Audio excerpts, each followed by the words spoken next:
মুজিব একটি জাতির রূপকার। দেশের জনপ্রিয় অভিনেত্রী নুসরাত ইমরোজ তিশাকে খোঁচা দিলেন অভিনেত্রী ও প্রয়াত কথাসাহিত্যিক হুমায়ুন আহমেদের স্ত্রী মেহের আফরোজ শাওন। ফেসবুক পোস্টে তিশাকে উদ্দেশ্য করে শাওন বলেছেন, নাটক কম করো প্রিয়। পিছনে এই যে ফজিলাতুন্নেসা। মেহের আফরোজ শাওন ফেসবুকে তিশার একটি ভিডিও শেয়ার করেছেন। ভিডিওতে তিশাকে মুজিব সিনেমার অভিনয় নিয়ে নিজের ভালো লাগা শেয়ার করতে দেখা গেছে।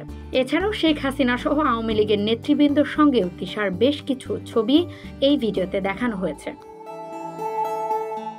ভিডিওটি শেয়ার করে তিশা লিখেন, এই মেয়েটাকে ছোটবেলা থেকে চিনতাম।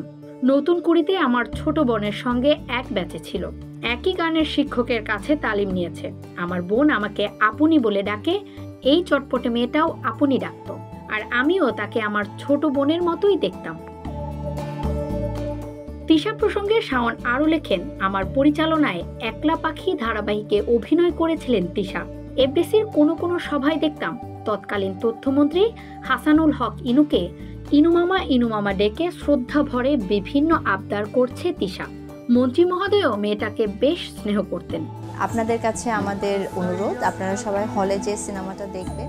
মুজিব একটি জাতির রূপকথা সিনেমায় অভিনয় করেছেন তিশা, তবে সেই সিনেমাটি এখনো দেখা হয়নি জানিয়ে শাওন আরও লেখে, ছবিটি দেখা হয়নি, দেখার ইচ্ছাও নেই। বাস্তব জীবনে মেয়েটার যে অভিনয় দেখলাম, শখ মিটে গেছে। অবশেষে হ্যাশট্যাগ দিয়ে তিশার উদ্দেশ্যে শাওন লেখেন, নাটক কম করো প্রিয়।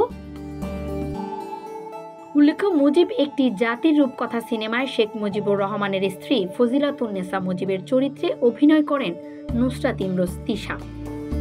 ইসরাত জাহান মনিকা, যুগের চিন্তা।